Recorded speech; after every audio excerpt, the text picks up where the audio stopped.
Alright, welcome everyone dito sa mabait na podcast sa Pilipinas. Para walang magagalit again. Medyo competitive na ang podcast sa Pilipinas. Si Sir Ronald, yung mga ngiti mo Ang dami natin pag-usapan, hindi ko na alam saan mag-start. So just to be different from the usual discussion, puro na lang impeachment, puro na lang China, puro na lang where in the world is Harry Roque. Magsimula muna tayo. Justice Carpio, can I ask you, anong basa mo dito sa kerfuffle over the budget issue? PhilHealth, we had like 6 episodes on PhilHealth together already. Well, in the 2025 budget, which they approved already, they did not appropriate any amount to PhilHealth. Sabi nila, they are punishing PhilHealth because PhilHealth did not spend its reserve funds. 600 billion raw ang reserve funds, 600 billion plus. Well, ganito yan. It was Congress that mandated the PhilHealth to create a mandatory reserve fund equivalent to 2 years projected expenditures of PhilHealth to answer for insurance liabilities. This is common among insurance companies. When there is a claim, even if it is not settled, or if there is they know that a liability has been incurred, although the claim has not yet been filed, they automatically create a reserve amount for that claim. That is booked as a liability. Hindi yan asset. Liability yan because there's a pending claim and most likely they will pay. It's just a question of how much. So hindi mo pwede laruan yan kasi that's liability. It cannot be considered excess funds. Liability. That's booked as liability. In the latest financial statement of PhilHealth, signed by all the PhilHealth, the president of PhilHealth and the auditor and everybody, nakalagay doon, total equity, negative 600 billion plus. Right. Pag negative equity ka, you don't have excess funds. At saka yung 600 billion, they set it aside.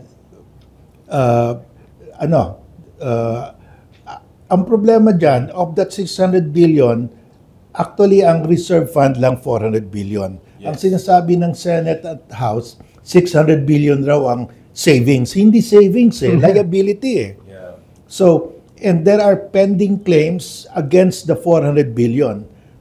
Yung 200 billion, other liability yon ng PhilHealth. Ngayon, sabi ng Senate at saka House, because you have so much fund, 600 billion, we will not give you an appropriation. Ang ginawa pa ng House, ng Congress, it authorized the Secretary of Finance to transfer excess funds of PhilHealth to the national government, to the national treasury, to fund other government agencies. Right.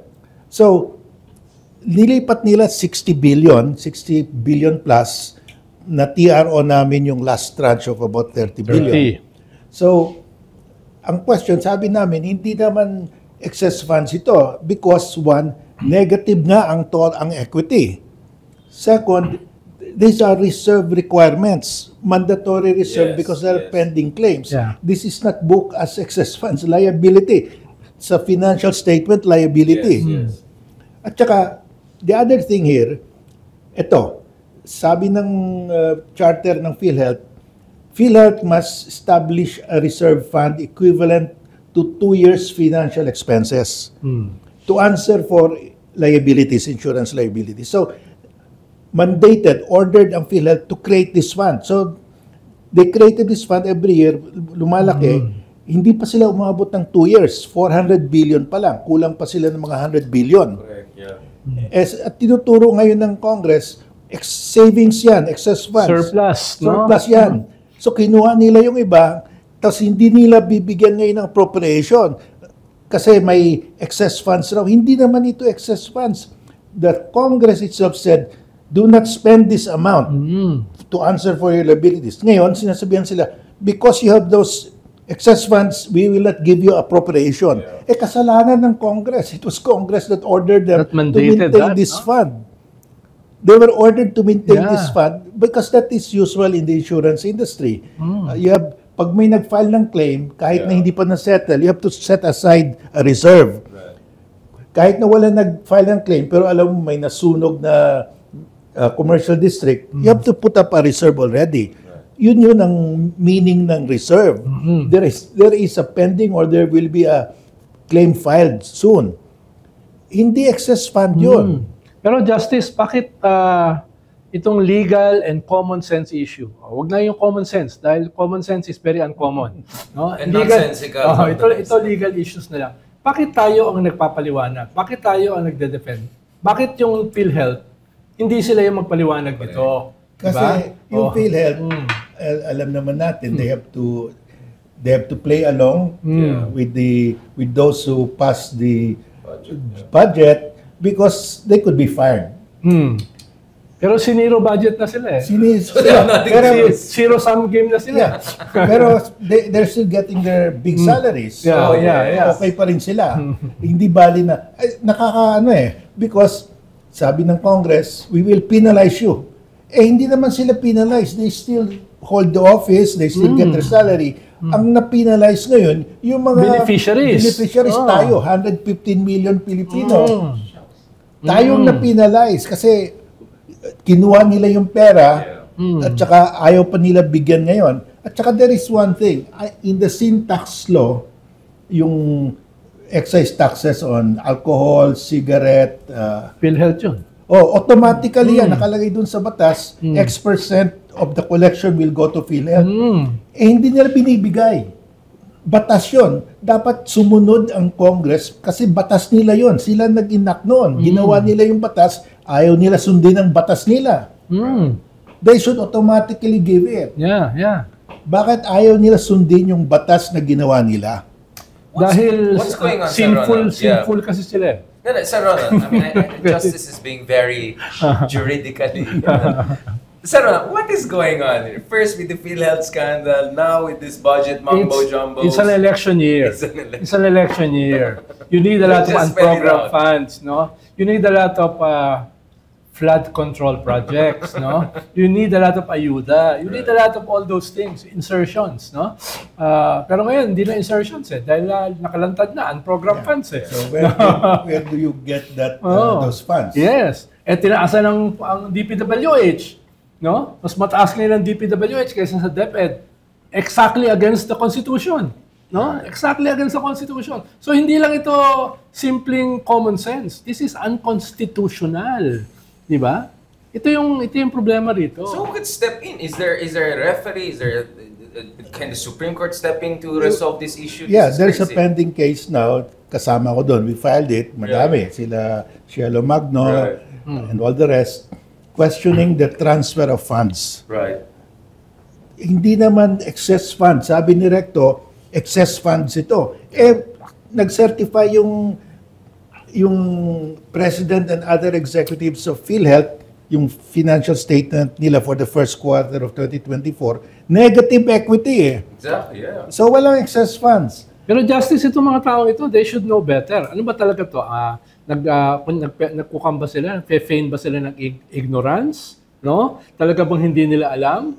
Dahil itong mga taong ito, may karanasan na dyan eh. Alam nila, hindi lang to practice, di ba, sa industry. No? Hindi lang to common sense. Hindi lang to usapin ng legality. No? So what's happening? No? Well, sinabi mo na. Nagawa mo siya, Ronald. Wait lang. You are supposed to answer that. No, Justice. Don't do that. Sir Ronald, kaya ka nandito. Nung panahon nyo, mayroon bang ganito? I mean, not your time. I mean, during Duterte's time, mayroon bang ganito? Well, This is quite crazy. alimawa, ang si Pinoy kasi very conservative dyan eh. Sa fiscal No, issues. yung sa SSS, no? May mga gusto na doblehin yung benefits ng mga senior. Ang sabi ni Pinoy, meron ba tayong actuarial study dyan Right. Ang pinag-uusapan dyan, yung Siyensya. sustainability ng institusyon. Hindi lamang yung popularity mo sa susunod na eleksyon, which is very popular. Kung mag-i-increase ka ng benefit, popular yan. Pero masusustain ba yan? Katulad ng ginawa ni Digong sa military and police, no? Yan ba ay sustainable? Meron bang study na, or magko-collapse yan? Halimbawa, yung PhilHealth, Right. no? Magko-collapse yan kung wala yung, reserve funds, no? Hindi siya magiging viable as an institution, no? Ang sinasabi ko lang, hindi naman tayo magaling eh. Very basic yung pinag-uusapan natin. Bakit ito mga experts na ito, talaga bang hindi nila alam? Which, kung hindi talaga nila alam, they don't have any, dapat wala sila sa posisyon na yun. Or, alam nila, pero nagmamaang-maangan sila. What about okay, let's spell it out. What about what Senator Grace has been saying na you need a warning shot para umayos na sila? You need this. Isn't Ang this premise nga nila, these are savings. What Okay, warning so- shot? Warning shot for what? so you cannot warning shot based on a premise which is questionable to begin with in terms of Yeah, Oo. well, ang dulo dito, sinabi mo nga, election year ngayon. And they have to increase the budget for the House and the Senate and also for the DPWH because that's where they will get the hirap ng trabaho na we're tiptoeing around the issue. projects. Yeah. So, saan nila kukunin yung pera? Eh, nakita nila yung PhilHealth, may 400 billion. Kinuha nila. Yeah. And not only that, PDIC, lumipat na sila 100 billion. Alam mo, delikado yun because that's Isa the pa yan. financial Isa statement. pa yan. Financial institutions, ang banking institutions ang involved dyan. Delikado yan. Di ba may sarili silang charter, yung mga wala yan? Well, takot lahat yan sila eh. Kasi pwede sila tanggalin kung umalma sila. If they don't agree, tatanggalin sila. Pero only the executive can take them out. Hindi naman Congress di ba? Yeah, pero of course, hindi naman gagawin ng Congress ito kung hindi kasama yung executive. Eh, kita mo sa PhilHealth, Yeah. they will play along. So yun, it's very, I don't want to talk about it, yung PDIC. We have Ronald Llamas here expressly, Senyor Leon. Tayo pa naman, wala tayong health insurance. So, aasa lang tayong Kaya dalawa nga, sa mga PhilHealth. freelancers lang tayo. Mga patay gutom Wala tayong tayo. 13th month pay, wala tayong Christmas po, wala tayong health insurance. PhilHealth lang tayo. Tapos ganyan pa yung Sir mangyayari sa Ronald, PhilHealth. hindi naman tayo nagdapan magreklamo ng personal issues. Pero I get you. I feel Yeah, you. just to emphasize the point, di Na ba? may stake tayo. Oo. Hindi, tsaka kung sakaling in the future magkaroon ng kaunting savings, dapat gagastusin yun for beneficiaries. Dapat gagastusin yun doon sa premium, di ba? Dapat doon kinagastos yun dahil lahat yan ay, bawa, yung mga binabanggit ni Justice sa mga sin taxes na dapat napupunta, yung part na yun, di ba? Eh, dapat doon napupunta yan. Lalo na, sa study ng PhilHealth, less than 10% sa Class E ang nakikinabang sa benefits. Hindi nga nila alam kung yung rights nila Sa Yeah, PhilHealth, exactly. bahagi pa dyan is education Di ba? Exactly, Basta, ang klaro ngayon, tinanggalan nila ang pera yung PhilHealth, hindi nila binigyan ng appropriation, pero yung lumobo yung budget ng House, ng Senate, Yeah. at saka DPWH. That is the picture. It's the balloon. Yung president, tignan lumaki dito sa... Oo. Ikaw, Hindi. RJ, man of the street, kunyari man of the street. Anong narinig mo dito sa budget issues na yan? To be honest, huwag kang ma-conscious. Kunyari, man of the street. May health Hindi insurance, ka- may totally health one- insurance ka ba? Meron sa company, but parang kung sa normal na tao, parang hindi to Mahirap, masyado, oo. hindi ko masyado, Oh. nangingilam, di ba? Parang mas controversial yung mga ibang issues, like yung nangyayari kay Sarah, ganyan. Gusto niya palitan yung topic. Sige lang, RJ. Thank you. Yan, maganda itong interactive audience natin, sir. Thank you, Sir RJ. Mamaya na tayo sa impeachment. Dito muna tayo, Sir Ronald. Do you think even by historical precedents, compared to previous pre-election cycles, medyo next level na itong controversies na nakita natin ngayon? Ngayon kasi parang unhinged Yung guardrails, pinipis mo yung guardrails na wala No, yun yung delikado rito. Not only setting a precedent, where are the guardrails, no? Where are the guardrails para sa ating mga institusyon to protect not only the institution, but the beneficiaries of those institutions, di ba? Tapos, ang dami natin mga pinag-uusapan ng mga fundamental na problema. especially about drugs, pogos, no, EJK, human rights. Nadadivert kayo yung attention ngayon natin dito sa issue na ito, di ba? Kaya or maybe it's because some thought we are already distracted by others, including what RJ was saying, na baka malusot nila yan. Maybe it's actually that way. I doubt it. Mukhang ito talaga, ang dominant talaga rito, it's election year. Yeah. No, at desperate yung mga leaders natin, no, to have make the sure, wherewithal to win. No. Yeah, but they're in a dilemma because they've transferred funds from PhilHealth to their pork barrel, but that will be used against them in the election. Yeah. May pundo nga sila, pero may issue naman ng kalaban nila.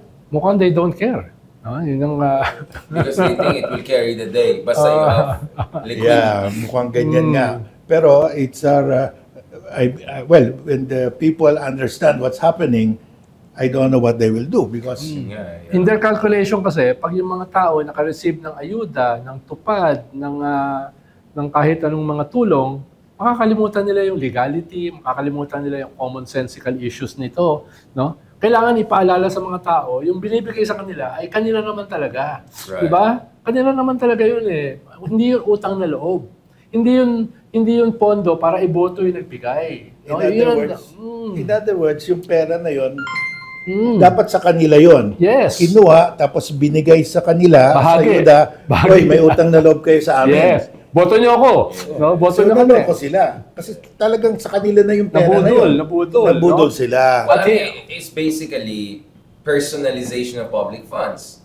Dapat wala kang utang na loob. Ito yung utang ng Estado sa'yo dahil sa Hindi, alam naman natin na clientelist yung ating sistema. In-scale up pa nila. Next No? level. In-scale up pa nila. No? Mismo yung mga institusyon na dapat kulang na nga sa serbisyo, pinawasan pa. Di ba? PhilHealth, DepEd, etc. No? Masyadong glaring. Masyadong glaring yung ginawa. What do you think is the problem, Sir Ron? I also asked Justice about this, but in fairness naman, over the past 10 years, fastest growing tayo, per capita are twice, malaki na yung middle class natin, we have one of the biggest middle class in the region. But those are functionalities eh. Diba? Yung essences nakakalimutan eh. Yun yung mahalaga. Kaya bakit ang taas What do you mean in terms of mobilization? Hindi lang, hindi. Yung quality of life. No?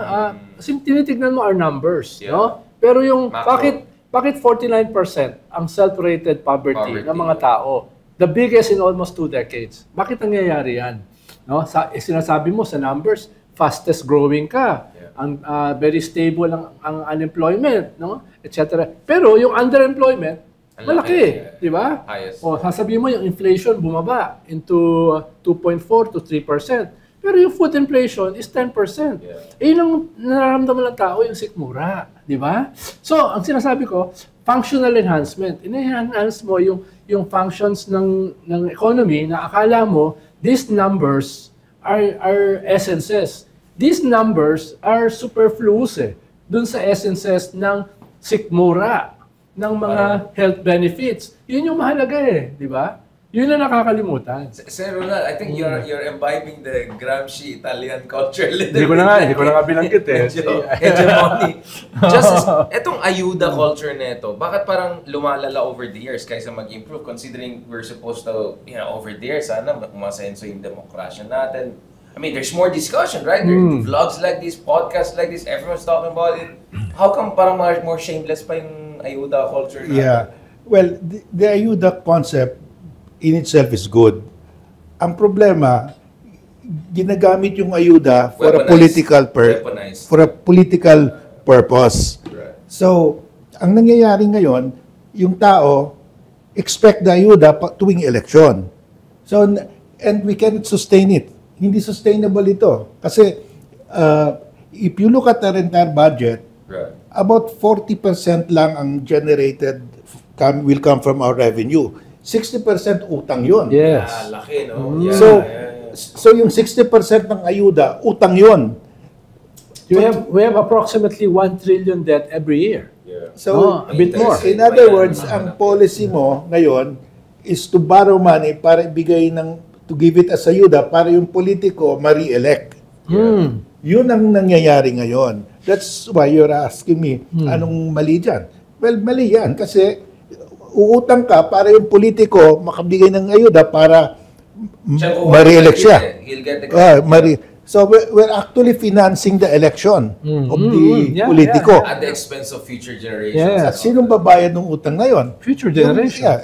Yung lahat ng tao na bumibili na subject to tax, subject to excise tax, subject to VAT. Galing sa VAT yan.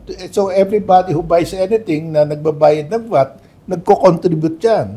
As yung sinasabi mo na cup half full about the economy, it's not actually full. No? Dahil saan nanggagaling yung sinasabi mong growth? Nanggagaling yan sa remittances. Na record high. Saan nanggagaling yan? No?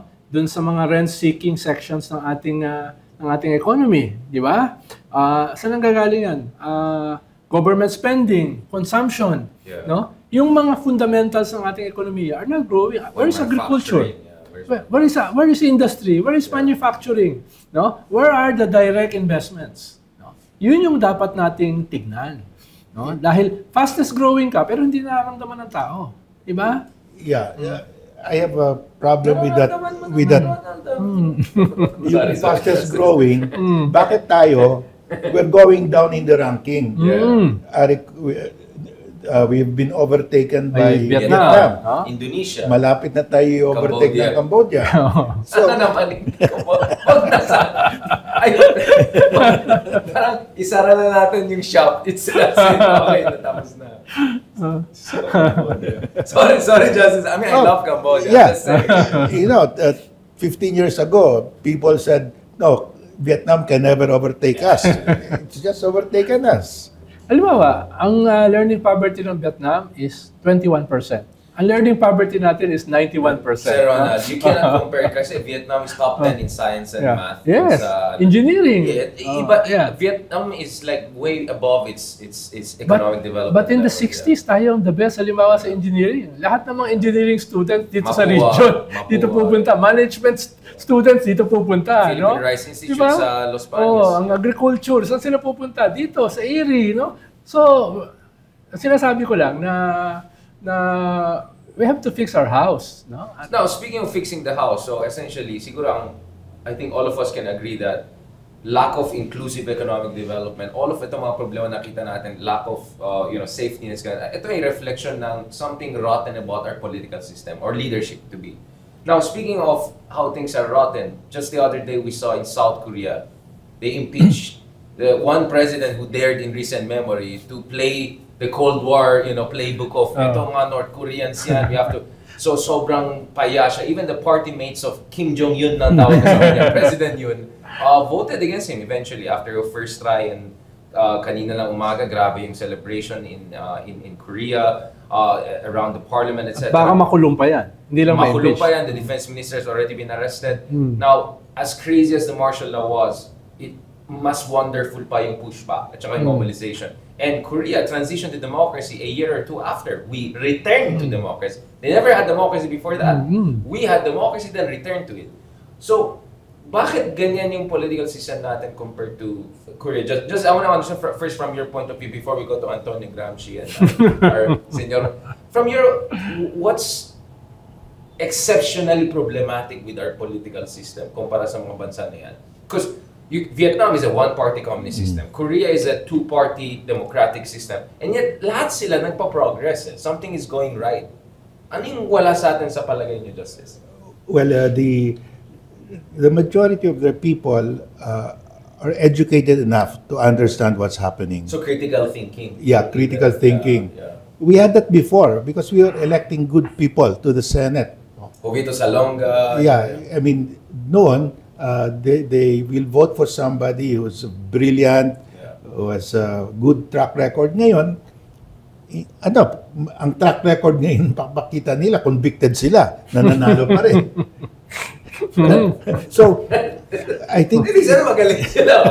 Ibang wise. Yeah.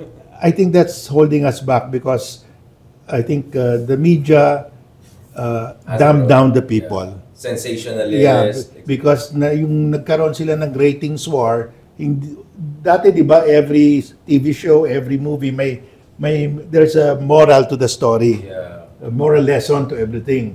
Ngayon wala na eh. Magpatawa ka lang, okay ka na eh. Kahit regardless of what's the purpose? Wala eh. Dati, there's always a message. A message that good will prevail over bad. Ganyan palagi. Ngayon, wala na. So, wala na yung value system natin. The South Koreans have that value system. We have lost that value system. Yes. The Japanese also have that. The Japanese have a value system. Tayo, nawala yung value system. Because media just had a ratings war. So wala na. Kung nagpapatawa ka, slapstick, yun na ang criterion ngayon. Sir Ronald, ikaw, I mean, it's not like wala rin corporate media yung ibang bansa, no?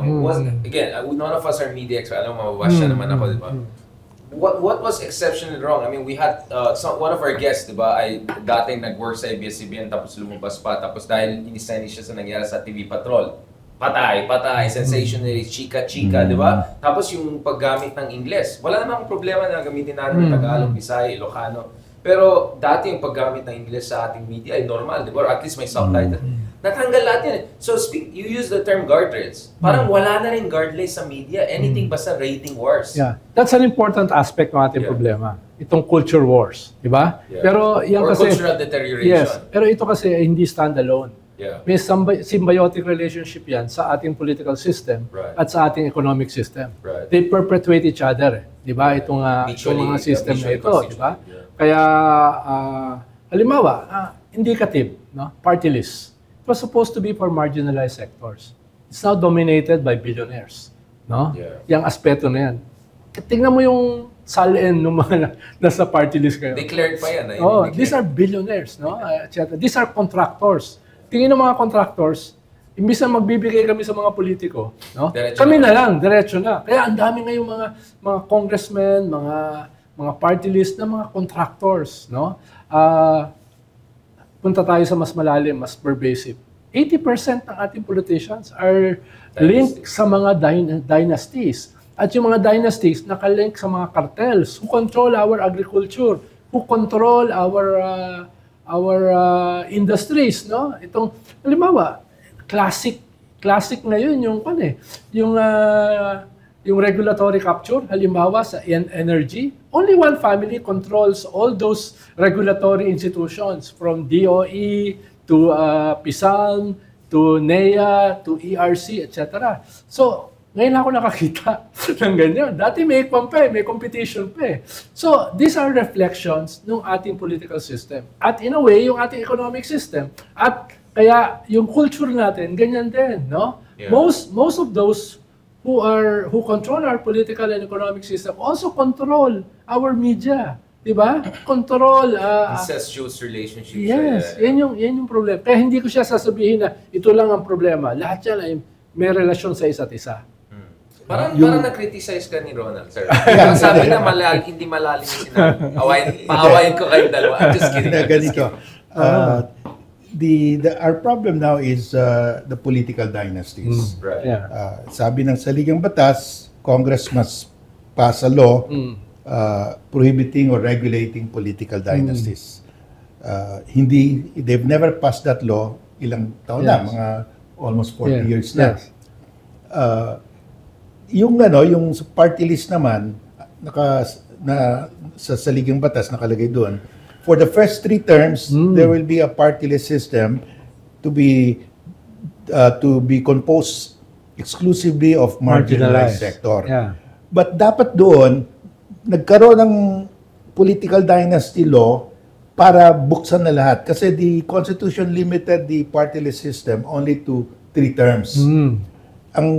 How do you now assure na the marginalized will continue through the anti-political dynasty law? Yes. Hindi nila pinasa yung anti-political dynasty law. So, walang guardrails. Yeah. In the meantime, sabi ng Supreme Court, and I wrote that, tapos na yung 3 years. Dapat niyang buksan na lahat yan. Terms. Kaya lang, yung katapat doon, dapat yung guardrail doon, yung anti-dynasty law, hindi pinasa. Kaya nagkaletse-letse tayo. May sinasabi sila, Justice, na kahit wala yung implementing rules, no?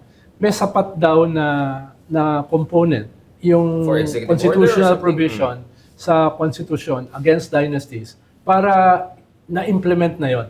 May nagsasabi ng gano'n. Ang tawag nila, may term silang tawag eh. No? Well, Yeah. there is, sabi nila, there is already a law because of the Kabataang Barangay. Yeah. May Right. prohibition on relatives. No? Right. Well, we can try that, no? But I doubt if no, it can go either way. But what we should do is pressure Congress. There's a petition now sa Supreme Court by the group of Rico Domingo asking the Supreme Court to order this Congress to pass the law. Matagal na eh. Nakalagay naman, Congress shall enact law prohibiting or regulating political But with dynasties. 80% of Congress related directly or indirectly sa dynasty, is that feasible? Yes. Diba? Ang gagawin dapat, at least, we hope that the Supreme Court will say, Congress, you are mandated, you have to pass the law. No, sobra ng katagal. And then the people can pressure. Right. Alam mo, this will work if only the people will pressure. Pag natutulog tayo, walang mangyari. Pero pwede bang gawin ng Supreme Court yun? Because the Supreme Court is just following the Constitution. Congress shall. So the Supreme Court will just repeat that. Congress, you shall. So it's time now to pass. Pass it now. So you still believe that it could work if there's Well, bottom-up pressure? Yeah, but there will be more pressure now on Congress. Kasi sinabi ng Supreme Court na, you have to pass it now. So there will be pressure now. So Yes. I hope the Supreme Court will say that. Will say that. You have to pass it now kasi ang tagal na. Grave abuse of discretion na yan. Pwedeng sabihin ng Supreme Court yan. But Justice, let me push back a little bit because one concern raised also with the Supreme Court is that, I mean, no offense to the institution represented, is that over the years, it also didn't necessarily act as an arbiter of progress. That sometimes it reinforced or enabled the system. One of the criticism is dun sa verdict ng Supreme Court on the party list issue. What constitutes a marginalized groups and who can represent the marginalized groups?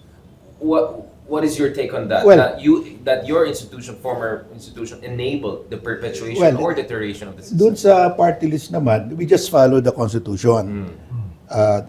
The Constitution says for the first 3 terms of Congress, there will be party list composed of marginalized. Right. So for the first 3 terms lang. After that, nag-expire na.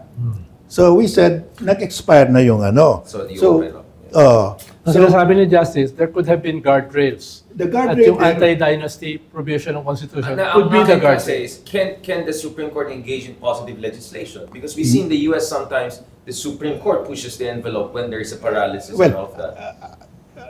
ang hirap kasi... Activist Supreme Court in effect, Well, I'm pushing for, yeah. positive, sabihin ng Supreme Court, klaro yung sinabi ng Constitution for the first 3 terms. Ang katapat niyan is the anti-dynasty law. Ipasa na ninyo yan. Yun ang activist Supreme Court. Activist Supreme Court. Yun nga, I was thinking about that. Okay, so that opens up this conversation of some people have just given up. Like, this is not gonna work. Let's go for charter change. Because soon we'll talk about the impeachment issue.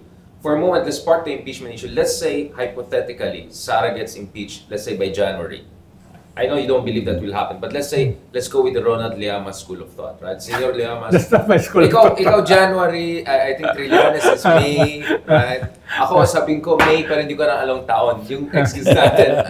Sanabi ko September, but not what year.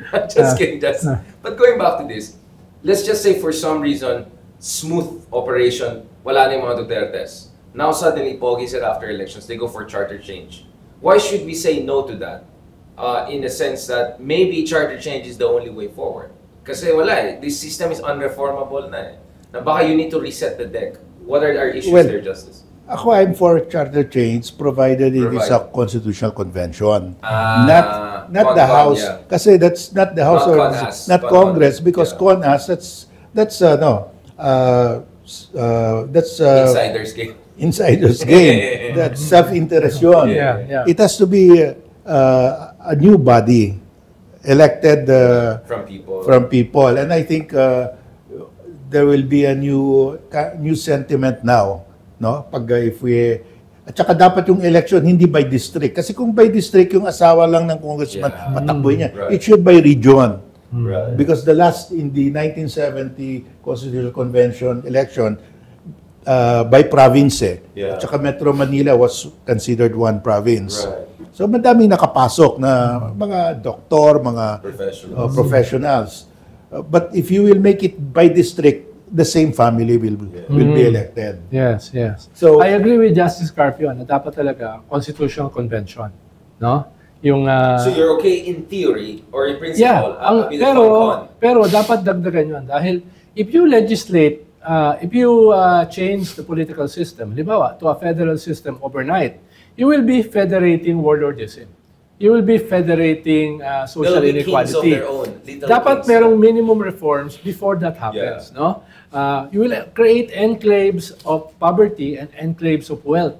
Yun yung mangyayari. Then dapat diyan may economic may economic equalization muna. may feasibility study diyan eh. Ano bang mga regions yung on their own hindi kakayanin? Ano yung mga regions na Which is sobra? majority. Oo. I mean, we in NCR actually are funding most of the Yes. provinces, including Dahil Davao. ang mga successful federal system, nagsimula sila as self-governing bodies eh. Malaysia, Switzerland, Na-federate. Oh, yeah. Yun yung strength niyan eh. Or halimbawa, yung matagal nang hinihingi na i-disband ng private armies. Kung hindi yan madi-disband, they will be dominating the federal system. Yeah. Ang parliamentary system naman is good. Pero ang parliamentary system is based on real political parties. Hindi yung mga parties na nabuo overnight. But Ronald, Like last that election. raises the chicken or egg question. Oh. You want to come in? Ito na, mainit na Yung yung discussion. federalism naman, may analysis is that it will not pass in a constitutional convention because, let's say, only 2 or 3 regions will be self-sufficient. Yeah. All the rest will be waiting for dole out from the national government. Fiscal So, transfers. they will not agree. Let's say, Abra, yung northern Luzon, they will not agree to become a federal system, federal state, because they will have to raise their own Hindi pa handa. budget. Oo, hindi pa handa. And no, they don't generate enough taxes there. They rely on the IRA, national. Yeah. In fact, only I think three areas in the I think Metro Manila, Cebu, and partly Davao Yeah. will be self-sufficient. All the rest will be waiting for Fiscal transfers. Yeah. fiscal transfers. So I don't think it will pass. Pero Justice, ang naman kasi iba-ibang models yan eh. Halimbawa, you have a French centralist system which is more and more becoming federal. And you have other federal system which is just becoming more and more Well, centralist. it's always a hybrid, right? So it's always a hybrid. Yeah, it's always Yeah. hybrid. Yeah. Well, you know, under the local government code, because that's part of the Constitution, local LGUs have the power to raise taxes. They have so much power, Yeah. but they don't use it. Yeah. They can regulate so many things, but they don't use it. So, kasi what is a federal system? You have just downloaded central power to the localities, to the Yeah. regions. We have downloaded so much already under the local government code. Devolution. Yeah. Devolution lang yan eh. Without the corresponding branches of government. Kasi if you are a state, federal state, you have to have your president, you have to have your own legislature, your own judiciary. Napaka-expensive yun. Yeah. Doon po ba- doon But po- what we did, Yeah. we removed those layers of government. We just gave them the power to enact Yes. taxes, mga kung ano. So they had the power, but they don't use it. Doon pumapasok yung sinasabi nyo, Justice eh. Yung guardrails, yung affirmative action, which is basically anti-dynasty. Ano kahit mag-devolve ka, kung ang Exactly, kukuha yeah. ng power na yon are the same warlords, the same dynasties, etc. Talagang hindi magde-develop I yung lugar. always use the Rubik's Cube Hindi metaphor. magde-develop Na you yan. cannot get all the green here if you don't make multiple moves. Akala ng tao, isang magic bullet, just make it feather, everything will be fine. Or meron kang significant transition program na So you have to get all the hindi ka mag full devolution overnight, di ba? Dahil halimbawa sa BARM ngayon, the problem is a skill set ng mga nandun eh. No? Walang capacity to Managerial, govern, to manage, administration. etc. Wala yung modernity ay hindi pa umaabot eh. yung sistema halimbawa dyan sa parts of Mindanao ay pre-modern eh. No? Kaya yun, hino-haunt yung meron kang modern form, pero yung substance is pre-modern, which means feudal. No? Hinahati-hati yung unang ARM, naging problema yan eh. Dahil hinahati-hati yung budget sa mga clans, sa mga family. No?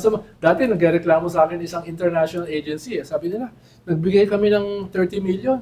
No, pinaghati-hatian lang yung mga members ng MNLF. No, ganun yung nangyayari. So, the substance have to change, not only the form. I understand, but sir, at the same time, we have this political reality na may grievance talaga, this sense of abandonment by Mindanao, which the Dutertes have been very good in weaponizing into creation of a solid South, right?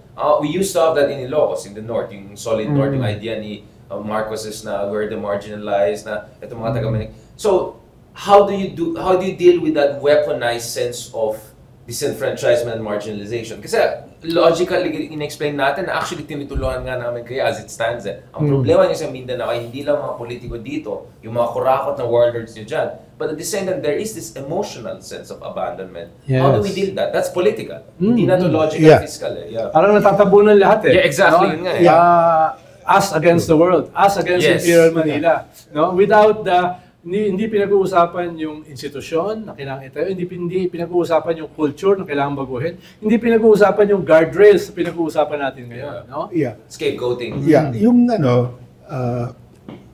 there was a decision recently by the Supreme Court that the ERA will be based on all the internal revenue taxes, kasama na yung import duties. So, malaki na. Their ERA will grow by about anywhere from 20 to 40%. So that will really be a second wave of money from the center going down to the periphery. Yeah. ang problema dito, even before the Mandanas ruling, 80% of the budget of municipalities, most municipalities, come from the ERA. Already. So they don't really, tinatanong ko, how much taxes do you collect from real estate? Sabi nila, maliit lang yung real estate namin. Because sa local level, they don't want to raise taxes. They will backlash. Yeah, political backlash. Hindi sila i-elect. So they will just rely on the ERA. But the ERA comes from the three regions that are really the economic centers. So, if that is their attitude, walang mangyari. Yes, exactly. And nakaka-capture pa, whatever is given sa ERA, nakaka-capture ng political dynasty. And nothing goes down. Nothing goes down. And the blame goes to us in Manila. And the blame goes to us. Exactly. Actually, the center, the Manila has devolved everything already. Yes. Because the essence of that is really the ERA. Ang laki ng ERA nila ngayon. That's why the executive department has to prune down. Yeah. Wala na silang their budget will go down. So, ang problema ngayon is now the political side because the money goes down pero kinakapture ng So, political essentially, naging dynasties. predatory middlemen yung LGU leaders dahil our subsidies to our mga probinsya ay kinakain nila. Essentially, Yeah, that's what's happening. Yeah. they just wait. They don't raise taxes. They don't collect taxes. So how do we break that cycle na essentially Well, naging predatory middleman ang mga LGU leaders dyan? The Baka first, kailangan ng 8 hours na episode. Give us a preview of the next 8 episodes. the first thing is really to pass that anti-political dynasty law. Kasi yun yung basic So, step by framework. step tayo, Step by sequencing. step. Step by step, okay. Because the dynasties also control the cartels. Yes. Kasi sila yung kukuha doon eh. Can of worms kasi yan. Can of worms. Ikaw, RJ, anong take mo sa ano? Anong take mo sa Chacha, charter change? Anong kailangan ba natin baguhin yung ating saligang batas? Marunong ka ba sumayaw ng cha-cha? O tango gusto Si mo? Ramos pa nagsimula yung Chacha, di ba? Ikaw, sa tingin mo kailangan baguhin? Ano bang narinig mo dyan? Parliament. Or federal, ano sa tingin mo? Or sa tingin mo meron pa rin ano yan? Gusto mo ba na yung mga politiko ang boboto ng head of government o gusto mo ikaw ang boboto? Nung bago mong gobyerno. Gusto ko. mo. Yan yung So, isang con. Yeah. Yan yung isang one. Culture ng mga tao. In other words, Mahirap na nga kami, hindi pa kami pwede boboto. They want the presidential system. Yung pa rin. That's really the majority view. Yes, yes. So why not have it like German system whereby you have a president pero more ceremonial and then you have a You have a parliamentary... Pero yun nga yung role ng political education. People don't understand that eh. Ang alam ng tao, hindi ko iboboto yung presidente. Ang boboto mga politiko rin. Ba't ko ibibigay sa kanila? Hindi na ipapaliwanag yung... So, sense of agency, which is understandable. Which yes. So, Justice, again, speaking of education, can you just very simply explain the difference ng CONAS sa CONCON at ano yung mga examples or precedents? Kasi we used CONCON for 1987, right? The Constituent Assembly to change or amend the Constitution, the proposal will come from the Congress. Right. 2/3 joint? Three-fourths. Three-fourths voting separately or not, issue pa. Issue pa. But three-fourths vote of Congress, and then it will be submitted to the people for ratification. Plebiscite lang yan, majority lang yan. 15% plus 1. So that is the CONAS. Yung Constitutional Convention, the people will elect delegates from either district or region, and then the delegates will draft the law, submit it to the people for ratification. So the difference essentially is who drafts what will be going through the referendum. So in both cases, may say ang tao, pero yung isa, mas maraming say ang tao sa CONCON, right? That's right. Okay, so... Because Congress and the Senate were not elected for that skill set. Right. Parang sila sabi, kung magkakaroon ng gagawa niyan, dapat yung alam na para diyan talaga ang kanilang role. At saka yung conflict of interest. Yes. Of course, they will hijack it for their own purpose. Yes. So parang, hindi mo pwede baguhin isang bagay kung gagamitin mo yung bagay na ayaw magpabago ng sarili. The most important issue is to prohibit now, because if you just say again, Congress shall pass anti-political dynasty law, walang mangyari. So dapat yung convention na mismo. But if you ask the Congress itself to be the Constituent Assembly, they will never do it. So parang you cannot face the problem is your face. Now, Sir Ronald, so bakit ganun nangyari? Halimbawa, 71, yung mga sinasabi ni Justice na, ito yung mga sumulpot, ito yung mga sumikat, the Raul Roco, the Nelly Pimentel, yung hindi bahagi ng traditional warlord, traditional clans, traditional dynasty system. May ganung tsansa. Yung mga Richard Haydarian, pwedeng makilala sa isang constitutional convention. Ayun pala. Yung mga ganun, di ba? I think we have already... But Sir Ronald, nevertheless, yun nga hindi pa rin natin... Well, medyo nasagot natin, pero we still cannot explain kasi we still have the same system of government, but we went from Jovito Salonga to Robin Hood Padilla. No offense. Because I'm talking about number ones. Well, I have nothing against Robin Hood Padilla. Sige. Jovito Salonga to Bong Revilla to Robin Hood Padilla. Ikaw ang best friend niya. So, it goes back to sensationalization of media. Nag-deteriorate pa yung education system natin? Or is it because, and I'll try to be the devil's advocate in a good way, for the people, for the masses. Devil's advocate in a good way. Kasi sinasabi ng masa, ang dami namin nilagay na matalino dyan, wala rin naman nangyari. Yung iba, kurakot pa, sorry tita. Alam mo naman, yung isang presidente na tita natin. Si Arroyo, na makatalino. So, yun yung thinking ng tao na ayaw namin ng matalino. Essentially, nagkaroon ng anti-competency, anti-merit. Not even anti-merit, hindi ba intellectual yung mga So, how do we deal with that? Yung idea na, mga matatalino, gamitin lang yung talino sa sarili nilang interest. Of course, I disagree with that sentiment. But the sentiment comes from frustration, right? Hindi ba siguro na kulang tayo na explain sa tao? Ano ba, like for instance, Justice or Secretary, I don't even think people know ano ba trabaho ng senador. Ang trabaho ng senador ay hindi magbigay ng ayuda. Or, sabi nga ni Willie Villamen, in-interview siya, di ba? Exactly. Tinatanong, anong gagawin mo sa Senado? Pero kung tinatanong, di pa nga ako panalo. Doon na lang niya. Ibig sabihin, most politicians tumatakbo nang hindi malinaw sa kanila ano yung talagang trabaho nila. Di ba? Which is a problem. Yun nga, sinasabi nga ni Justice, before, yung mga tumatakbo, merong stature, may wherewithal, no? Nagkuha kanya, nagpipili-booster for 2-3 days, di ba? Yung mga senador dati. No? Ngayon, kaya bang magsalita nila Bongo? ng 30, Kaya nila 2 days. 30 Pero minutes. hindi ko mag-guarantee after first minute kung may sense. Nila Lito Lapid, kaya ba nila magsalita? Sila Bong Revilla, no? Dun sa... Hindi salitang problema ko eh. Substance. Napapanood ko nung bata ako eh. No, walang mga binabasa. Talaga extemporaneous, di ba? Like Roman Senate talaga. Cicero, they will Seneca. debate, di ba? Pero yun nga Sir Ronald hindi naintindihan ng tao yung debate nila eh. Tayong nakakaintindi. Dapat marunong ka mag-English. Nakita ko nga yung transcripts. Napaka-highfalutin yung English.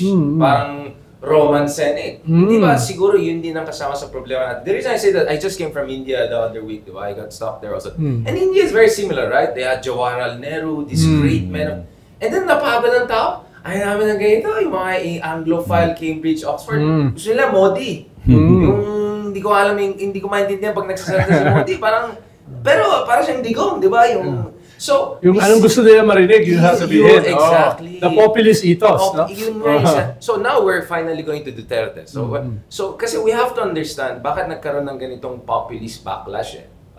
Why are people going for this kind of, let's just call it clownish figures? Because the liberal democratic institution failed to deliver, no? Yung what they were created for, no? Yun yung problema. At itong failure na ito, na dapat sana mga progressive groups yung makikinabang, yung recidivist reactionary elements ng kanan ang nakikinabang. Patayin lahat yan, no? Patayin lahat yan para masolusyonan yung problema, di ba? Ganun yung sinasabi nila eh. No? Kaya yung ethos na yun, no? Yung populist ethos, dominated yung culture na problematic na because of education, because of the economic system. So, in a way, minaximize na yung weaknesses eh. No? At yung disenchantment, yung galit sa mga institutions, nitong mga marginalized sectors na ito, no? Ay na-channel nila, no? In a way, against modern elements. Yung kakaunti ng modern elements ng ating political economic system, yung pa yung tinamaan. No? Kaya, we have to learn from that. It's about brand. Sino bang dominant ngayon sa ating presidential preferences for 2028? Dalawang brand. Tulfo and Duterte brand, no? Variations of on a team. Yes, no? Yung ganoon. Walang sumusulpot na may substance, di ba? Walang sumusulpot na natitrigger na si Justice. Sige lang. Okay lang, diba? Justice. Sige lang. Well, but Justice, I wanna ask you, kasi, syempre, ito, far right, fascista, ako leftist, ikaw centrist. Ilang centrist dito? Far fascist, communist.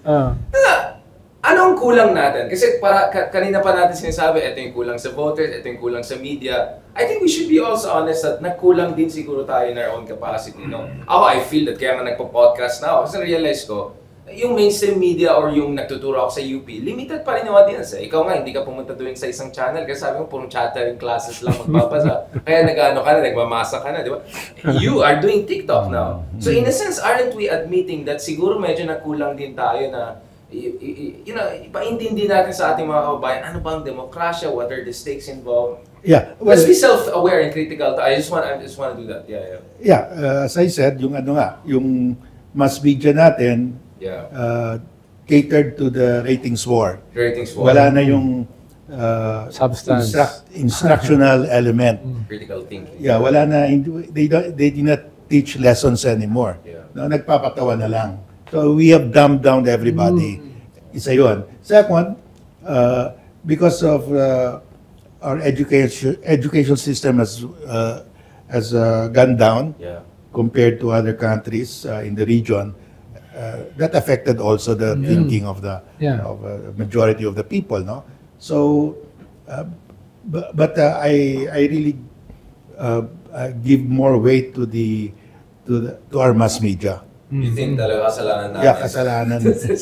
I don't know, but we are trying to correct it now. Of course, Because before walang podcast na ganito eh, no? Well, now at least you are now forced to, you don't need to be an ABS-CBN star anymore. Exactly. I agree kay Justice Carpio. Mahalaga yung role ng education, etc. Pero sa akin kasi, yung naging weakness natin is leadership. No? Modernizing elite. Wala tayong modernizing elite. Yun yung kulang, di ba? Sir Ronald, can you for lack of a better example, parang Europe, at a certain point in their history, no, yung cycle ng kanilang violence, yung cycle ng crimes against humanity, kailangan tumigil. Kaya nagkaroon sila ng social pact. No? Yung mahalagang stakeholders ng lipunan na nag-usap-usap, kailangan may minimum guardrails tayo about civil liberties, about the economy, about welfare, etc. Kaya nabuo yung welfare state. No? Which is, hanggang ngayon, kahit populist yung maging leader, the guardrails remain. Diba? Hindi pwede yan, no? But Senor Ronaldo, you just came from Europe, I just came from India. So, like for instance in India. Sorry, I came from the Vatican, no? Father Ronald. No, the reason I'm saying is that, look at it, in India, the Tata family, almost the same era sila ng Ayalas, no offense to the Ayalas. Yeah. The Tatas, they had electric cars na mas maganda pa sa Tesla. I don't think people know that the Tata car companies... In-overestimate mo yung mga Ayalas as modernizing. That's what I'm saying. They're not a modernizing That's my elite. point. They're also rent-seeking, no? That's my They're point. my friends, but they're also rent-seeking. No, that's my point, Sir Ronald. And in fact, they're not even as bad as the others that we don't have to even name. So, ang point ko is, or in the case of Vietnam, yung VinFast galing sa isang dating nagbebenta ng noodles sa Ukraine. Na oligarch din, na supported ng Vietnamese na. But now, Vietnam also has its own electric car company. Pero malinaw kasi sa kanila yung comparative advantage na kailangan nilang i-develop. Na-i-develop, diba? oo. Yun yung binabanggit ni Justice kanina. Education is part of that comparative advantage, no? Anti-corruption is part of that. Infrastructure is part of that. Yun yung tinutumbok ng mga bansa katulad ng Indonesia, Vietnam, etc. Yung mga lumampas sa atin. In-improve nila yung comparative advantage nila, tayo pa-deteriorate yung ating comparative advantage. If ever, may advantage tayo at this point. No? Fastest growing economy, pero underemployment lumalaki. Fastest growing economy, pero food inflation lumalaki. Yeah. Fastest growing economy, pero education na-collapse. Anong klaseng economy yan, di ba? Yung undergraduate mo, Justice, was economics, where you taught a lot about industrial policy, trade policy. No offense to Philippine economics. I don't think it's as much emphasized. I mean, unlike in Japan, unlike in the US, industrial policy is very key. Right? Yeah, indeed. Hindi masyado, di ba? Yeah. But going back to what you said, Ronald, they say we have the fastest growing economy, pero in all the indicators bumabagsak tayo. And I think the worst there is that for every 100 peso of our budget for infrastructure, 30 peso lang talagang pumupunta sa. I mean, that's with that, I don't think we can sustain that we're the fastest growing economy. Kasi pag your infrastructure becomes old, cannot sustain your growth, babagsak ka rin. Yes, so I don't think this is sustainable. Yung ating fastest growing economy, that's not sustainable because to sustain that, you must have the right infrastructure. And right now, we are not putting our money in infrastructure. If we are putting it, we're only putting flood 30%. Control. yung 70 nawawala. Si Generous mga 30%. Mayor Magalang would say, wala pang 20% yan based on our experience in Baguio. So that's why nauuna na ngayon ng Vietnam because sa kanila siguro 90% goes to infrastructure. 10% lang yung leakage. Malaysia maybe 20% ang leakage. And Cambodia now is catching up, no? Siguro tayo 20% lang. Hindi, ang sabi nila sa Malaysia at sa Singapore, predictable corruption. Efficient corruption. The term is efficient corruption. So, hanggang dito lang.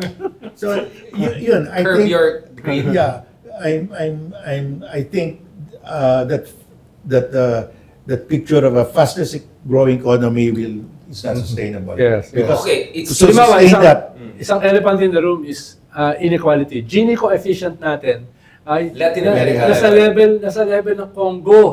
Rwanda, mas maganda ang kanilang Gini coefficient kaysa sa atin. Pero imagine mo yung ilang milyon yung namatay doon sa genocide, no? And yet their Gini coefficient year-ender tayo, hindi end of the world. Okay? Naging end of the world na itong topic. Dati, Rwanda is hell. Bakit mas nag-improve ngayon? Magandang Rwanda. Nag-improve sila ngayon, no? Magaling ang leadership sila ngayon, no? And part of that, exactly, is leadership. I mean, I don't like Kagame's, but maayos yung leadership nila, no? But, Sir Ronald, ganito. So we have a short-term problem and a long-term problem. Long-term is hindi sustainable to. So a form of an explosion is inevitable. You can say revolutionary upheaval, etc., crisis, right? But in the short term, there is a Duterte problem, right? I think we can agree to that. The Dutertes are sagabal sila. Let's finish that first. No? Destabilizer sila. These triads, these syndicates It's a na problem. nagkaroon ng political manifestation, dapat i-resolve muna natin yan. Yeah. No? Unfortunate nga na habang nasa process tayo ng resolving that, may mga sumusulpot na ibang issues na nadadivert yung attention natin from solving the that. first hour went to the budget lang. We lost the whole hour. Oh, yun ang ibig ko sabihin na ito, kailangan natin tapusin ito. Kung hindi natin matatapos ito, no? Hindi talaga maayos. At itong mga ito ay magbibigyan ng free hand para bumalik uli, no? Yeah, which they can. Hindi ko na alam kung anong mangyayari sa atin. Saan pupulitin ng As Pilipinas? a nation, as a society, as a political project, hindi ko na alam. Kaya itong next 3.5 years is very crucial. Kung hindi natin mapupush back, kung hindi natin mare-resolve yung contradiction ng mga Duterte, saan tayo pupunta? No? Saan tayo pupunta? Ang problema nga, instead of focusing that, may mga sumusulpot na ibang mga issues na nadadivert yung attention ng tao. No? Hindi, ang sabi niya, Sir Ron, tayo daw may kasalanan. Bakit natin dinidivert sa Duterte? Exactly, sir. We spent 1 hour discussing anything but Duterte. But Sir Ronald, and I think you have divergence of opinion. I'll go one by one each of you. Sir Ronald, lay out your case. Is impeachment possible? Isn't it too late? Can numbers be produced? Is even impeachment the best way forward? Ikaw, anong argument mo first? Then I'll go to Justice Well, ang Martin. sabi ko nga nung bago ako pumunta ng Europe, no? Yeah. Impeachment is possible, pero siya ay nasa ER na because of the time limit, because of the indecisiveness Of the president. of the president. So napupunta siya sa ER. Kung in the next week wala pa rin mangyayari, ICU na yan. No? Mas optimistic sa akin si Senator Trillanes. No? Ako mas pessimistic na kailangan ma-impeach yan next week. No? Dahil sa January, sana trial na yan. Lalo na meron kang eleksyon. Wait, no? so you're saying the 106 votes should come next week? Yes, it's doable. It's Okay, doable yeah, of course, yeah. Yung hundreds, pero kailangan mo ng mga... Grasya. Oo, Grass. oo, kailangan mo ng... Kaya sinasabi ko, it can be done. No? 104, 103 votes is doable. No? Doable because Because- without spilling the beans. Because of the nature of our political system. Which we explained in the Because of the nature of our political system. Hindi na kailangan tumagal sa Justice Committee. Pwede na yung Wait, sir, oo. are you saying na Hmm. we are okay with all the mumbo-jumbos if we get done? Di ba parang ang implication nito is lahat ng na-criticize natin kanina, okay lang. Makuha lang natin yung 106. Hindi, kanya nga, ito man nakaka-distract. Dapat huwag nang palingan no? Kaya sinasabi ko kanina, no? Gumawa ng supplemental budget. Correct. Sabi nga ni Justice, medyo skeptical din, no? Yeah. Dahil nga sa nature ng balance of forces sa ating... But sir, you're not answering the other big question. Is impeachment even the best way forward? Yes. Dahil kung hindi mangyari yung impeachment, no? Hindi mangyari yan, kung hindi dumating yung ICC, kung hindi masampahan ng kaso, itong mga gago na ito, itong mga sindikato na ito, no? After the midterms, buwelo yan. Sila yung mga umalis sa kanila, most probably babalik. Dahil nga nasa top 2, top 1 pa rin sila Yeah. no? And At majority and if they approval. survive, they will have momentum. Tapos yung presidente will appear weak, no? Mapapaaga yung kanyang pagiging lame duck. Dahil nga walang nangyari. Ang haba-haba ng panmo ng mga in aid of legislation and investigation, ang ganda-ganda ng Netflix conclusion ng series, Quadcom. Netflix. So nasaan 'yan? Yeah. No? Nasaan napunta ngayon 'yan, no? So yun yung fakeless ang dating niya. ang tingin ko, mapapaaga yung pagiging lame duck ng presidente at magkakaroon ng momentum itong mga triads na ito. No? Itong political triads na ito. Kaya, after the midterms, wala na impeachment. That's no longer possible. That's no longer feasible. Impeachment should have happened before the midterms. Mas maganda sana kung 3 months ago, 2 months ago, nagsimula yan. Pero nandito tayo ngayon. Nandito na tayo ngayon. Nandito tayo ngayon no? Sir, Pero yung sinasabi ng iba na, oy, mag-impeachment na lang tayo after the midterm election. What are they talking about? medyo wala ng momentum yan. Oo. Justice Carpy, your take is that maybe the other things you can look at is Yung kasuhan na lang sila. Yung criminal cases. Yeah, because the way I look at it, there's no more time for the impeachment because we're going into the election period already. And Christmas, that's they're on vacation. It's easy to get to 1/3 in the House, but the problem is the trial. There's no more time for the trial, and there's also the 2/3 vote is not yet there, no, from my count. So the best thing is really to file a criminal case, but I think it has to be done when there's a new ombudsman already. When papasok yung ombudsman? April. Elections. Yeah. So there It might work. Yeah. Pero Justice, with our kind of judicial system, with all due respect sa inyong karanasan sa Supreme Court, yan ba ay pwedeng pabilisin? Baka kasi yan ay hindi pa tapos, may bago ka ng eleksyon, may bago ka ng presidente. Appeal yan ng At appeal. least yung aking, yung aking observation. Well, if the new ombudsman, whoever will be appointed. May mga candidates na, di ba? May mga pangalan na lumilitaw. Well, I think they will give it priority. So, at saka it's laid down already. The witnesses are there, the issues are there, so mabilis na yan, no? So, from the point of view... Inisip ko Justice, di ba? Pwede mag-complement the impeachment proceedings, even though it could be politically hijacked or torpedoed, it has brought enough dirt out to make a final court case. Pero kung hindi legitimate. maganda ang handling kasi niyan, pwede yung gagawin dyan nila Sara, yung gagawin dyan I know, make it look, to get sympathy. No? Sa impeachment, wala sila makukuha sympathy dahil pag successful yung impeachment, hindi ka na makakatakbo. Kahit anong sympathy yung makuha mo, ay wala ng purpose. Pero din sa, ang popular reservation ko lang doon sa mga trial, no? Kung it will take some time, they can harness sympathy. Look, no? Kami ay kinukuyog, kami ay pinipersecute, etc. So kung anong pwede nilang i-transform yung ganyan, lalo na kung hindi maganda yung handling ng gobyerno. Sa impeachment, tapos na eh.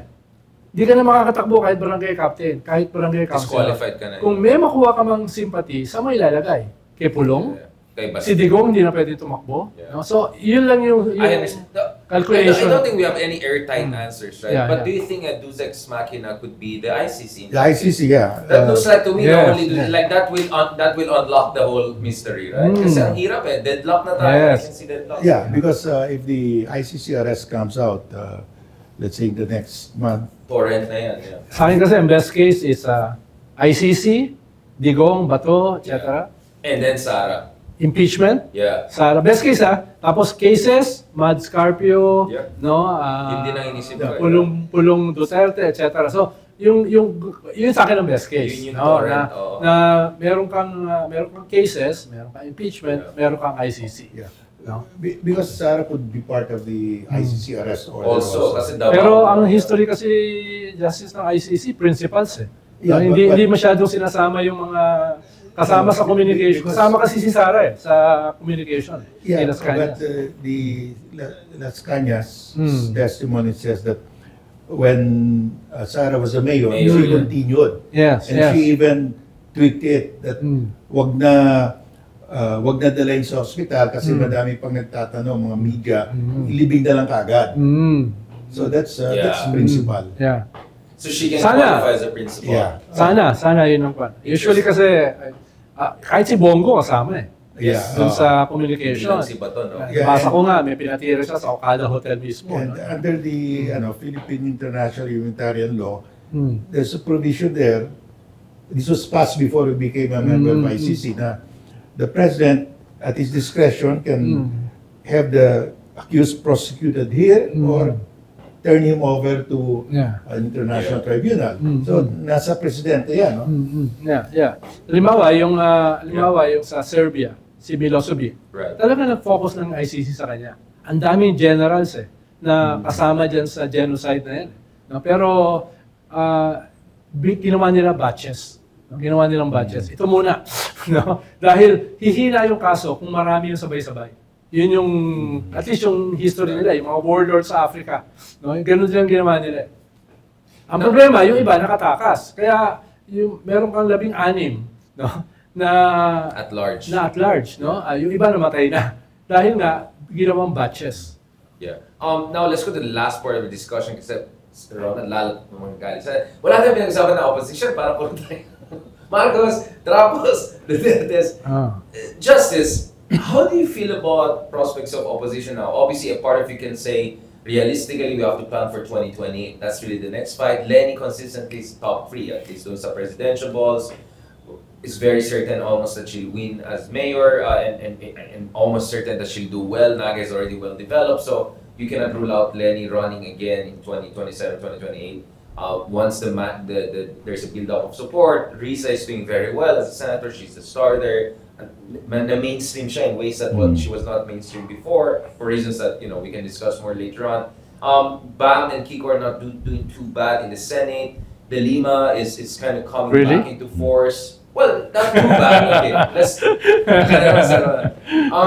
Shell at least is now part of the Akbayan, so some sort of reinforcement is going on. What do you feel about the prospects of opposition? Kasi 6 months, 8 months ago, medyo ano pa tayo, diba? Medyo we were still worried about the real opposition, the genuine opposition. Well, when you... And what should they do also? Yeah, when you discuss that, we're looking at 2028. Yeah. But for 2028, Lenny can be a candidate, Risa can be a candidate, so we have two good options. Yeah, good options. So we can still put up we can put up good candidates for 2028, regardless of what happens in the 2025 election. At ang positive doon, meron kang mahaba na runway kumpara nung last election. Na just buwan lang yung runway mo. Ngayon, you have 3.5 years para maganda, mag-create ng brand. Paano ang problema ko ngayon is a brand. No, yun. Halimbawa, kung totoo yung mga surveys, half ng ating voting population naghahanap ng alternative. Yeah, sa Okta survey. No? Kalahati naghahanap. No? Ang problema, yung naghahanap na yan, nag-shift papunta sa mga tulfo. Dahil sila yung may brand. Tayo walang brand. Momentum. Tayo, ang preference sa atin is 4-5%. No? Dahil nga, we are coming from a defeat, no, na hindi natin na-develop into a victory, a glorious victory. Dahil kung inasahan mo, ako inaasahan ko kasi mag-unravel yung unity. Kung na-harness natin yung pink wave, which is 15-16 million votes, tapos hundreds of thousands of volunteers. Iba yun iba yung quality nun Nung sabi ko nga kay Randy David, Randy, mas qualitative ito sa EDSA.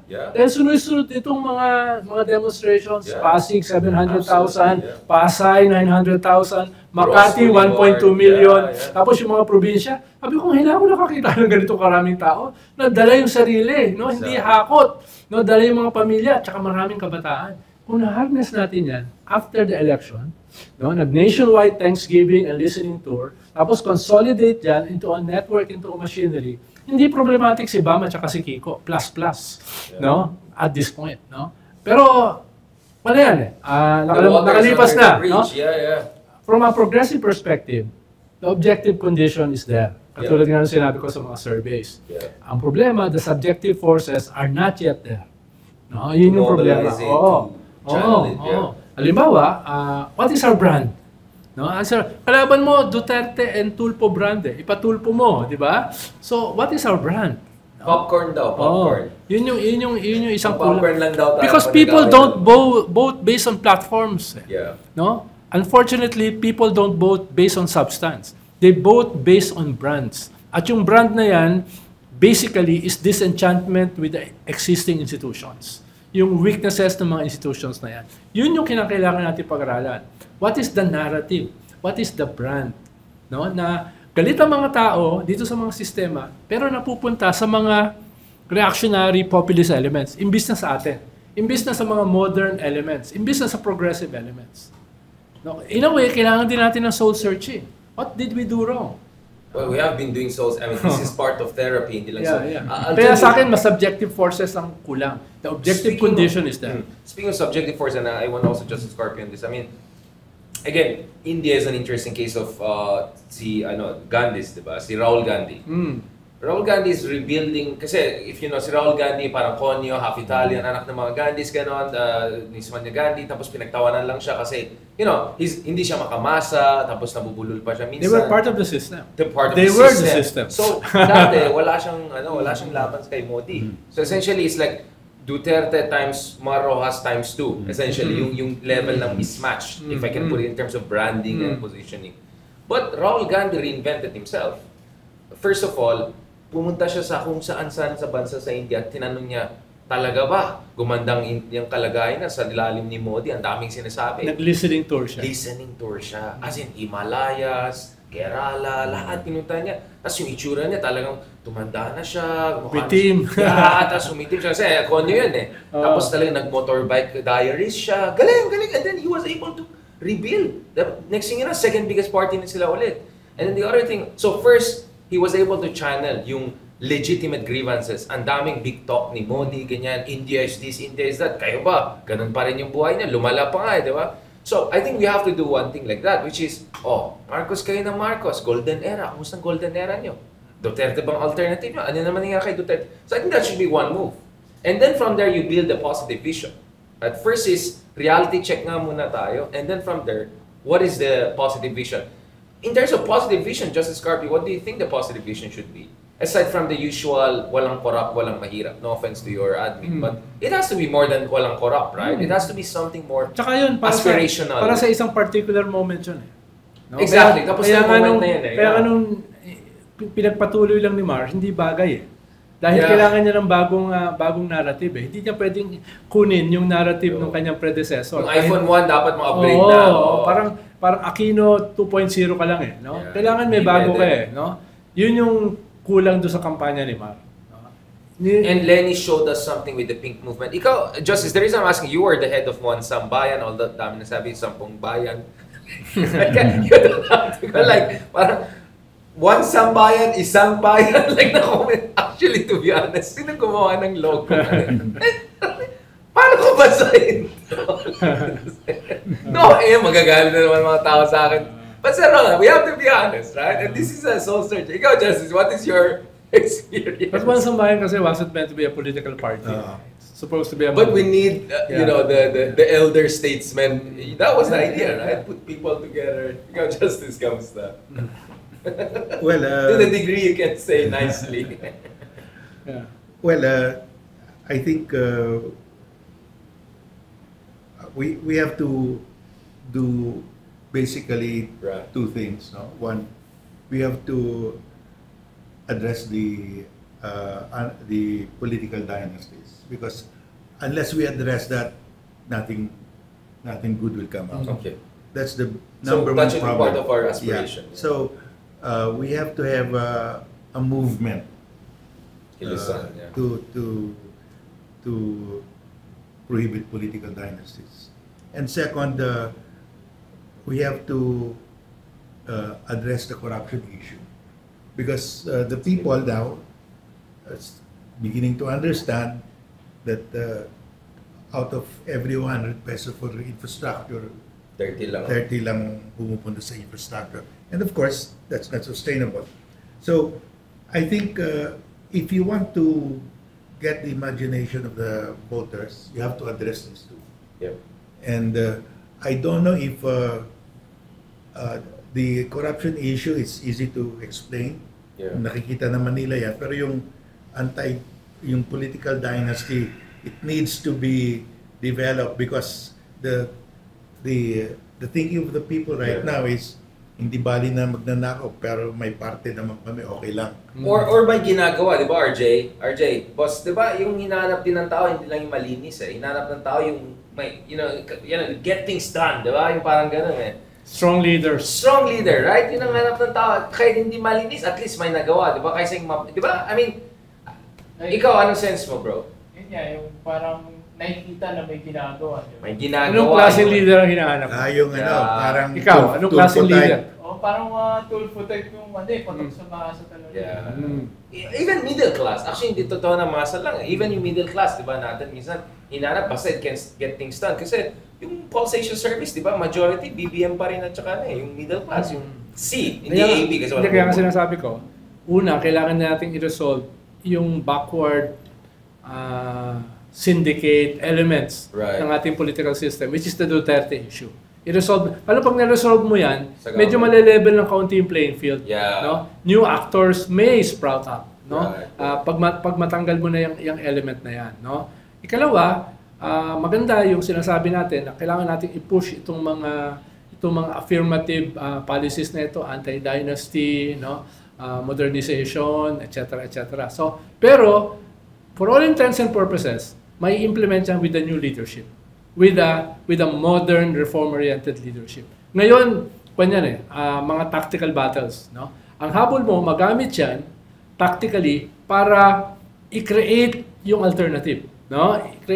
Kumbaga yan yung magiging kumadrona ng alternatibo. Yung alternatibo has to espouse anti-dynasty, no? Yung alternatibo has to espouse anti-cartel, anti-regulatory capture, anti-corruption, etc. Diyan siya susulpot dapat. Diyan siya magiging, for lack of a better alternative, yan yung bagong tulpo, no, na susulpot. No? At yun yung magko-contest sa kuwan. Pero kailangan tapusin muna natin yung mga Duterte. No? Yun muna ang kailangan natin tapusin. No? Ikalawa, yung mga sinasabi nating mga pinag-usapan natin ito for more than an hour, kailangan itulak talaga yan ng mga movement like One Sambayan, no, etc. No? Dapat yan i-push.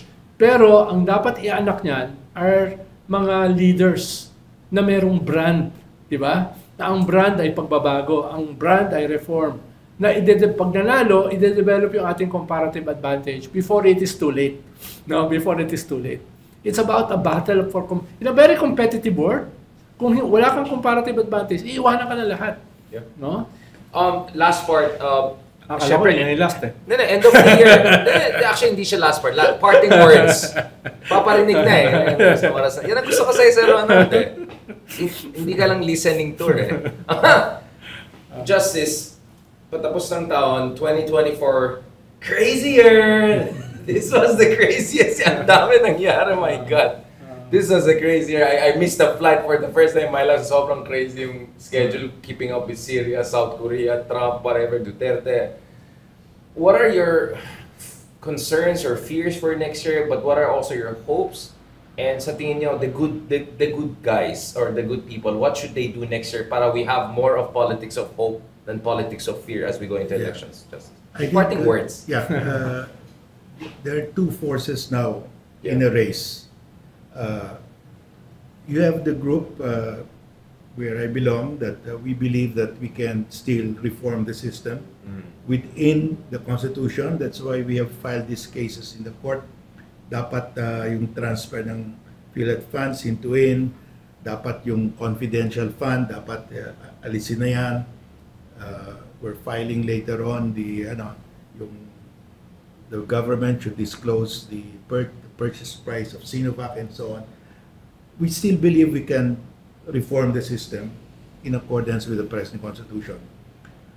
Yun yung, that's one group of people. There's the other group who are saying, wala na yan. Wala nang mangyari dyan. Let's go for RevGov. So, ito yung dalawang forces ngayon. No?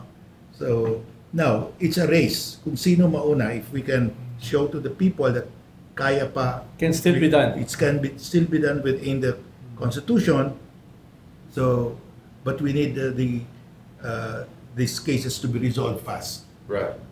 Yung those for RevGov have given up already because what they see in Congress. Yeah. Lumalaki rin sila. Yeah.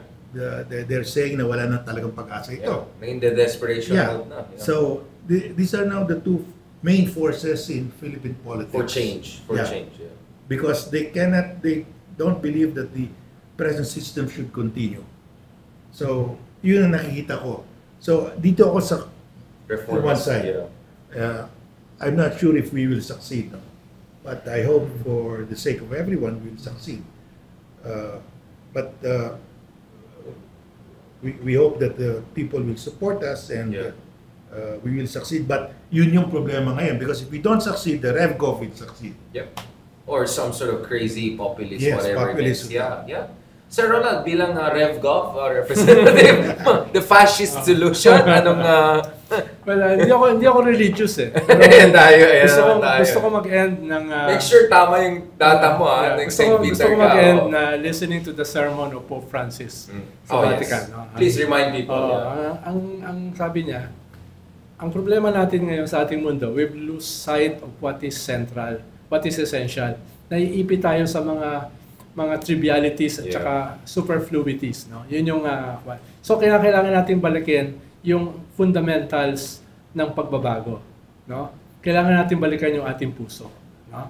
Nagulat ako sa kanyang first paragraph. Kailangan natin balikan yung contradictions, no, and inconsistencies of the human heart. Right. Imagine a Pope talking about that. Well, he's not an ordinary, he's special. Yun yung kailangan natin balikan. At balikan natin yung essences ng Christianity, which is about walking, no? Changing. We have to continue walking. The church to survive has to keep walking. Hindi pwede siyang tumayo lamang. No? Hindi pwede siyang mag-stagnate sa mga lumang dogmas. No? Kailangan natin magpatuloy na maglakad. In a way, yun ang kailangan ng elements of change sa ating bansa. Kailangan natin balikan yung ating puso. Nakalimutan natin, o nagkaroon tayo ng PTSD because of our glorious defeats. Kailangan natin balikan, ano ba yung ating strong points as elements, as forces of change. Saan ba tayo nagkamali? No? Ano yung ating summation? And then from that self-awareness, then let's move forward. Let's move on. Ano yung kailangan natin gawin? With decisiveness. Anong lagi natin sinasabi? With the skepticism of the intellect and the optimism of the will. Pessimism of the intellect and the optimism of the will, yeah. On that very spiritual note, I hope mapatawad tayo ng mga followers. Dami nagagalit sa atin, Ronald. Dami natutuwa kay Justice, pero dami galit sa atin si Ronald. Pero at least natutuwa ako na every time nasa traffic ako sa EDSA, biglang, Sir Ray Darian!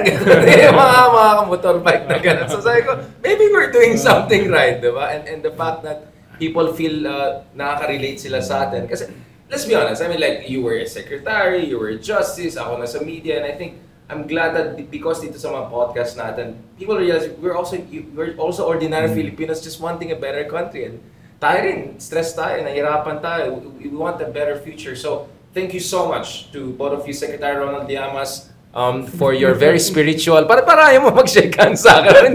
Walang ano yan, walang trap yan. Thank you so much. Nilalabis ako pag nag-shake hands ka. Carpio, parang the more we spend time, the less we trust each other. No? Medyo weird yung dynamic natin, sir. But thank you so much. I don't know kung sinong pasimuno dito sa dark humor natin. At batiin mo naman ng Merry Christmas. Oo, at batiin. Hindi, kasi marami pa kami, hindi lang kayong last, hindi, pero may mag-render din. Hindi natin makakasama si Justice. Ayaw nga pala. Wait lang, sino yung sabi kasama ka? I-edit out ba? Wait. May sumisigaw sa akin sa bata, Edu Manzanas. Oh, yeah. Sumisigaw sa akin. God. Hindi ako kilala sa Ronald, Edu Manzanas. Sa Dubai, yung stopover, Edu Manzanas. No? Sa hotel, sa Paris, Edu Manzanas. Wait, hindi bosses Harry Roque. Hanggang sa airport dito sa Terminal 3. No? See? Sir Ronald, I'm just telling you. That means you have made it. You have made it. And Justice Carvey, may we see more TikTok episodes from you soon. That means may pag-asa pa ang mundo. Thank you so much sa lahat ng mga followers natin for supporting us through and through. To be honest, maraming times na you can see from our eye bags, we all have day jobs. I don't know about Ronald, but minsan parang, gagawin ko ba ito mga ito? Parang maranatang manood. So thanks to you guys, parang nagkaroon kami, nainganyo kami na tuloy-tuloy ito. Ang dami namin bashers, lalo ang dami mong bashers kasi kasalanan ko naman talaga kasi I'm fighting everyone on different platforms.